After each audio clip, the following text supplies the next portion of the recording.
425 프로젝트 글로벌 호크 첨단 정찰 자산을 통해 세계적 강군으로 도약하는 대한민국.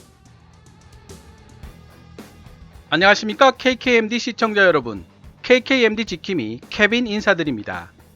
오늘 여러분과 함께 살펴볼 해외 기사는 바로 미국의 국방 전문 매체 defensenews.com에서 게재한 기사로 Four questions about South Korea's weapons wish list, 대한민국이 구매를 희망하는 무기 리스트에 대한 4가지 질문이라는 제목의 기사입니다. 최근 북한의 개성 남북 공동연락사무소 폭파 사건이 있은 이후 만약에 사태가 발생했을 때 대한민국 군은 어떻게 대응을 할 것인지에 대한 관심과 대한민국이 독자적으로 정구작전 Theater Operation을 펼칠 수 있도록 해줄 전시작전권 환수에 대한 관심도 새로워지고 있습니다. 여기에 더불어 지난 2020년 6월 12일 외신과 내신을 통해 다루어진 첫 대한민국 군 전용 통신위성인 아나시스 2호 발사 소식도 많은 사람들의 관심을 끌었습니다. 특히 이번 군 전용 통신위성 발사 소식과 함께 425 프로젝트와의 관계를 궁금해하시는 분들이 있었는데요. 간단하게 정리해보면 이렇습니다. 425 프로젝트는 군의 정찰위성 확보 프로젝트로 통신위성인 아나시스 2호와 직접적인 관련은 없습니다. 대한민국 군은 지금까지 무궁화 5호 위성을 민간업체와 함께 통신용으로 사용해왔지만 2013년 6월 무궁화 5호의 태양 전지판에 문제가 생기면서 정상적인 사용이 어려웠습니다. 마침 2014년 9월 록히드 마틴과 F-35A 40대를 7조 4천억 원에 도입하기로 계약하면서 고장난 무궁화 5호에 대한 대안으로 통신위성 한 기를 절충교역으로 인도받기로 했죠. 우리 정부가 록히드 마틴에게 특혜를 줬다는 잡음도 있었지만 이번 군 전용 통신위성 아나시스 2호는 예전보다 3배 이상 빠른 정보 처리 속도를 자랑합니다. 주고받는 통신 정보는 모두 암호화되고 초당 5,000회 이상 주파수를 바꿔 도청과 전파 방해에도 안전하며 음성, 문자, 영상 정보 등을 반경 6,000km 이내에 송신할 수 있게 됩니다. 이런 성능을 지닌 아나시스 2호가 발사되면 비상시 미국 군사위성의 주파수를 빌려 쓸 필요 없이 독자적으로 작전 수행이 가능해져 전시작전권 전환 작업에 간접적으로 큰 영향을 미칠 것으로 예측됩니다. 정찰위성의 핵심적인 기능이 바로 높은 해상도의 고화질 영상으로 관찰하고 싶은 곳을 볼 수 있는 기능입니다. 미사일을 식별할 수 있을 정도의 정찰위성이라면 최소한 650km에서 700km 높이의 우주 공간에서 15에서 30cm 크기의 물체를 식별할 수 있는 해상도를 가지고 있죠. 이 놀라운 기능은 바로 SAR 합성 개구 레이더를 통해 가능해집니다. 항공기나 인공위성으로 광범위한 지역에 걸쳐 관측한 레이더 정보를 수학적으로 재구성해서 영상화하는 능력을 지닌 레이더죠. 425 프로젝트의 이름의 유래를 알고 나면 프로젝트의 성격을 이해하기가 좀 더 쉬워지는데요. 425 프로젝트의 숫자 4는 바로 이 SAR 레이더를 소리나는 대로 우리말로 쓴 것입니다. 마찬가지로 숫자 25도 특정 영어를 우리말로 소리나는 대로 쓴 것인데요. 바로 전자광학 장비를 뜻하는 25가 그것입니다. 무인 정찰기 글로벌 호크와 425 프로젝트에 대한 좀 더 상세한 내용과 이 두 정찰 자산을 보유한 결과로 대한민국 군이 가지게 될 새로운 능력에 관한 이야기는 기사 번역이 끝난 이후 계속하도록 하겠습니다. 기사 원문은 노란색 글자로 표시됩니다. 문재인 정부가 들어선 이후 대한민국의 군사력 강화 계획의 중심은 핵무기로 무장한 북한을 넘어 한반도 주변의 지역적 위협에 대응하는 방향으로 이동하고 있다. 이러한 지역적 위협에는 잠재적인 영토 분쟁뿐만 아니라 대한민국의 방공 식별구역을 종종 침범하는 것으로 알려진 중국과 러시아의 정찰기 문제도 포함된다. 디펜스 뉴스는 현재 서울 소재 국민대학교 부설 국방경영연구소에서 소장을 맡고 있는 정수 예비역 소장을 만나 대한민국이 미국에서 도입하고 싶어하는 무기 리스트에 대해 인터뷰를 요청했다. 정수 소장은 예전 방위사업청에서 지휘 정찰기 프로그램을 이끌었던 경력이 있으며 2013년 대한민국 공군에서 전역했다. 그는 공군사관학교 출신인 정경두 국방부 장관의 동창으로 현재 국방부 장관의 핵심 정책 보좌관을 맡고 있다. 정수 예비역 소장에 대한 자료를 찾아봤더니 전시작전권 환수의 핵심인 감시정찰 ISR 분야 발전을 위한 연구를 지속해왔고 이 주제로 박사 학위까지 받은 분입니다. 한국형 전투기 KF-X 공대지 무장 발전 방향, FA-50 전투기 무장 성능 개량 방안 등도 연구하고 있다고 합니다. 질문 1. 대한민국 군의 작전 주안이 최근 들어 급변하게 된 이유는 무엇인가?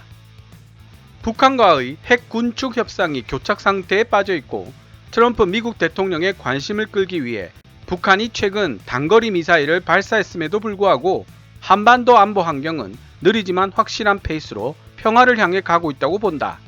안보 패러다임이 바뀌는 상황에서 대한민국은 북한을 넘어 잠재적인 지역 내 위협에 대응할 수 있도록 대비해야 한다. 정부가 향후 5년간 국방비를 연평균 7.6%씩 올리기로 한 것도 이 때문이다. 북한이 얼마 전 남북 공동연락사무소를 폭파시킨 현 시점에서 볼 때는 듣기에 다소 어색한 대목이지만 언제가 되든 북한 문제가 해결되고 나면 동북아로 안보 시각을 넓혀야 한다는 점에서는 시사성이 있는 발언이라고 볼 수 있겠습니다. 질문 2. 무기 조달 측면에서 대한민국 군이 가장 중요하게 생각하는 부분은 무엇인가? 현재 대한민국 군이 생각하고 있는 전력 강화 계획은 주로 공군력을 끌어올리는 데 초점이 맞춰져 있다. 대한민국 공군력을 대폭 업그레이드 시켜줄 F-35 스텔스 전투기와 공중급유기가 이제 막 실전 배치되기 시작했다.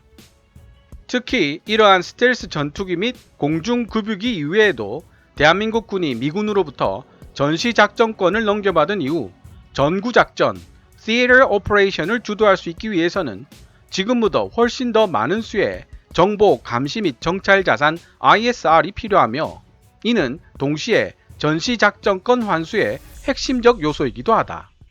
예를 들어 우리는 이 지역에서 보다 효과적인 정보 감시 및 정찰 작전 운영을 위해 이미 갖추고 있는 4대의 E737 조기경보 통제기 이외에도 2대의 공중조기 경보 통제기가 더 필요하다.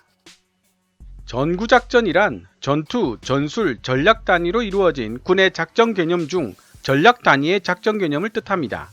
전술 단위 작전이라면 일정 규모의 병력 및 연합병과가 포함된 작전 개념이지만 전략 단위 작전이라면 6회 공군을 연합하여 펼치는 작전 개념이 됩니다. 대한민국 군은 또한 지상에서 움직이는 목표물을 감시하고 탐지하는 합동 감시 및 표적 공격 레이더 시스템을 도입할 계획이며 공군은 전자전을 수행할 수 있는 항공기 조달 요건도 설정했다. 질문 3. 대한민국이 주목하고 있는 새로운 군용 테크놀로지에는 어떤 것들이 있는가? 대한민국 군 당국은 무인 기술 도입에 지대한 관심을 가지고 있다. 대한민국 육군의 경우 적의 핵심 지역으로 정찰 임무를 수행할 수 있을 뿐만 아니라 적을 향한 집단 공격에도 사용될 수 있는 무기화된 드론 부대를 발족시켰다. 대한민국 군은 이른바 킬체인 선제 타격 시스템을 강화하기 위한 방편으로 적지에 깊숙이 침투한 뒤 정밀 타격의 필수적인 정보를 미리 수집하여 타격 시간대를 단축시킬 수 있는 스텔스 기능을 탑재한 무인기를 조달하는 방안을 검토 중이다. KKMD 163화 일본을 제치고 중국과 아시아 1, 2위를 다투고 있는 대한민국의 무인기 기술 수준 편에서 소개했던 대한항공의 쿠스 FC 무인기가 바로 여기서 언급하는 스텔스 무인기로 생각됩니다. 현재 미국이 운용 중인 RQ-170 칸다르의 괴수 센티넬이 바로 이러한 무인 스텔스 정찰기에 해당하지만 극비 취급을 받는 센티넬을 미국이 해외에 판매할 리가 없죠. 전익기 구조로 설계되어 꼬리 날개가 없는 쿠스 FC는 미국의 무인기 X-47B와 유사한 성능이 될 것으로 예상되고 있는데요. 길이 10m에 날개 너비는 16m이며 최대 6시간 동안 채공할 수 있는 것으로 알려져 있습니다. 최대 속도는 마하 1에 근접하는 아음속이 될 것으로 추측되고 있습니다. 상세한 정보는 링크를 올려드릴 테니 참고하시기 바랍니다. 질문 4. 대한민국의 무기 개발 계획에 있어 큰 걸림돌이라고 생각되는 것들은 무엇인가? KF-X 한국형 전투기 개발 프로그램이 순조롭게 진행되고 있다는 사실에서도 알 수 있듯이 대한민국은 세계에서도 수준급으로 손꼽히는 전투기 플랫폼 제조 능력을 보유하고 있는 국가이다. 하지만 문제는 우리가 자체적으로 개발한 공중 발사 무기를 가지고 있지 못하다는 점이다. 다행히도 타우러스급 장거리 공대지 미사일을 국내에서 개발하는 사업이 이제 막 시작됐다. 그러나 공대지, 공대공, 공대함 미사일 등 항공기에서 발사되는 미사일의 개발 작업은 최첨단 테크놀로지를 필요로 한다. 첨단 무기 통합 기술과 레이더에 맞춘 무기 인터페이스가 필요하기 때문에 그만큼 어려운 일이 될 것으로 보인다. 지금까지 2019년 6월 2일 defensenews.com에 게재된 기사 내용을 번역해 보았습니다. 고대에서부터 현대에 이르기까지 많은 전쟁사를 읽어보면 명장이라는 소리를 들었던 지휘자일수록 정보 수집을 중요시했다는 사실을 알 수 있습니다. 적에 대한 정보, 아군에 대한 정보, 그리고 지역 및 기상에 대한 정보가 정확할수록 승전할 수 있는 확률이 높아진다는 사실은 소리보다 몇 배나 빠른 미사일이 날아다니고 엄청난 살상력을 지닌 파괴 무기들이 판을 치고 있는 현대에 들어선 이후에도 전혀 변하지 않았습니다. 하지만 대한민국이 지금까지 미국에게 크게 의존하고 있었던 부분 중에 하나가 바로 이러한 정확한 전황을 파악하기 위해 필수 불가결했던 정보 감시 및 정찰 분야였습니다. 따라서 미국으로부터 전시작전권을 회수하기 위해서는 이러한 정보 감시 및 정찰 분야의 독자적인 능력을 갖추는 것이 성결 필수 조건이었다고 볼 수 있습니다. 그런 배경을 가지고 시작된 사업이 바로 425 프로젝트와 글로벌 호크 도입 사업이라고 볼 수 있습니다. 글로벌 호크는 20km에 가까운 높이에서 최대 36시간까지 채공하며 원거리 정찰이 가능합니다. 정찰 위성급인 30cm 해상도의 영상 촬영이 가능하기 때문에 대기권을 날아다니는 인공위성이라는 별명도 있죠. 글로벌 호크는 4대가 한 팀을 이루어 운용하기 때문에 연속적인 정찰 감시가 가능하고 정찰 위성에 비해 가성비가 좋다는 장점이 있습니다. 하지만 글로벌 호크의 장점만 있는 것은 아닌데요. 글로벌 호크는 스텔스 기능도 없고 속도도 느리기 때문에 실제 전쟁 상황이 시작되거나 적의 대공 방어망이 있는 곳에서는 활용하기가 어렵다는 단점이 있습니다. 425 프로젝트로 도입하게 될 대한민국의 정찰 위성들은 합성 개구 레이더 SAR 정찰 위성 4기와 전자 광학 감시 정찰 EOIR 위성 1기로 총 5기로 구성될 예정입니다. 합성 개구 레이더 정찰 위성의 해상도는 글로벌 호크와 동일한 30cm 수준으로 알려져 있습니다.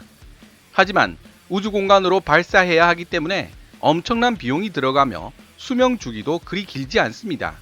또한 글로벌 호크와는 달리 빠른 속도로 정찰 대상 지역을 지나가기 때문에 짧은 시간 동안만 정찰이 가능하다는 단점이 있습니다. 반면에 고도 700km의 우주 공간에서 빠르게 지나가며 정찰을 하기 때문에 글로벌 호크보다 적의 대공 방어망에서 상대적으로 안전하며 실제 전쟁이 개전되더라도 정찰 임무를 계속할 수 있다는 장점이 있죠. 따라서 우리 군은 425 프로젝트로 도입할 정찰 위성과 글로벌 호크를 조합하여 정찰 자산을 구성할 계획을 가지고 있습니다. 여기에 이 737 조기 경보 통제기 및 세계 최고급의 해상 초계기 포세이돈까지 그 힘을 보태게 됩니다. 물론 이 737과 포세이돈은 실제 필요한 수보다 한참 모자란 보유 수량을 가지고 있다는 문제점이 있기는 하지만요. 2022년으로 예정된 425 프로젝트가 완성되면 글로벌 호크와 함께 사실상 북한을 24시간 내내 감시 정찰할 수 있는 능력을 갖추게 됩니다. 지금까지 미국에게 받아오기만 했던 고해상도 정찰 사진 등을 오히려 미국에게 제공할 수 있게 될지도 모릅니다. 북한을 위협으로 생각하고 있는 일본도 북한 전역에 대한 상세한 정찰 정보가 필요하게 될 텐데 과연 우리나라에게 아쉬운 소리를 할지 안 할지도 흥미롭게 지켜봐야 할 부분이 될 것 같습니다. 북한과의 만일의 사태는 정말 일어나지 말아야 할 최후의 최후까지 미루고 싶은 악몽이지만 만에 하나 일단 발생을 한다면 어떻게든 최대한 빠른 시간 내에 끝내는 것이 최선의 결과를 가져올 것입니다. 이런 점에서도 정보 감시 및 정찰 자산은 미사일 타격 능력과 함께 반드시 필요한 자산입니다. KKMD를 통해 여러 번 강조해드렸지만 미사일의 발전과 함께 대한민국의 전투교리 자체도 변화해 왔습니다. 서울을 겨냥하고 있는 북한의 수많은 장사정포와 기갑부대들은 개전 이후 시간을 끌면 끌수록 많은 피해를 유발할 수밖에 없기 때문에 우리에게 늘 골칫거리였습니다. 하지만 사정거리가 최대 800km로 북한 전역을 타격할 수 있고 오차 범위가 불과 몇 미터에 불과한 현무2 미사일이 개발되면서 상황은 완전히 급변하게 되었습니다. 정찰 자료만 정확하다면 최단 시간 내에 북한의 중요 전략 목표들을 초토화시킬 수 있는 능력을 확보하게 된 것입니다. KKMD를 진행하면서 얻게 된 지식들 중에 하나가 바로 대한민국의 고슴도치 전력은 곧 미사일 전력에서 나온다는 사실이었습니다. 한반도를 둘러싼 군사 강국인 중국과 일본에 비해 공군력과 해군력이 뒤떨어지고 있는 대한민국에게 있어 현실적으로 가장 효과적인 대응책이 바로 미사일입니다. 현재 대한민국 군은 2023년까지 최소 2,000기의 현무2 미사일을 확보할 예정이며 현무 미사일의 잠수함 발사 탄도미사일 SLBM 버전과 전술 핵무기급의 운동에너지를 가지고 지하 300m 깊이의 벙커를 파괴할 수 있는 현무4 미사일을 개발 중에 있습니다. 이러한 미사일 전력을 100% 활용하기 위해 반드시 필요한 자산이 바로 정보 감시 및 정찰 자산입니다. 한국형 킬체인과 한국형 고고도 방어체계 KAMD를 완성시키기 위해서도 정보 감시 및 정찰 자산은 필수적이죠. 대한민국의 글로벌 호크와 정찰 위성들이 제 기능을 발휘하게 되는 순간부터 대한민국 군의 전력은 몇 배의 시너지 효과를 누리게 될 것입니다. 지금까지 강력한 주먹, 타격 수단을 보유하고 있었지만 눈이 제대로 보이지 않았던 대한민국이 이제는 최첨단 정보 감시 및 정찰 자산을 통해 제대로 보고 필요한 부분을 정확하게 타격할 수 있게 되었기 때문입니다. 북한의 일거수일투족을 미국의 도움 없이 24시간 계속 감시할 수 있는 최첨단 정찰 자산을 보유한다는 10년 전만 해도 상상만으로 가능했던 일들이 현실화되고 있습니다. 심지어 무인 스텔스 정찰기를 우리 손으로 직접 만들어내는 단계까지 오게 되었습니다. KKMD에서 오늘 준비한 내용은 여기까지입니다. 앞으로도 대한민국 방산업의 발전과 나날이 강해지는 자주국방의 모습을 전해드릴 수 있도록 노력하겠습니다. 영상이 유익했다 생각되시면 좋아요와 구독 버튼 눌러주시기 부탁드리고 KKMD 채널 유료 멤버로 가입하시면 더 빠른 영상 시청이 가능합니다. 물론 KKMD 채널 운영에도 큰 도움이 되는 것은 두말할 나위도 없죠. 지금까지 시청해 주셔서 감사합니다. Kevin's Military Channel KKMD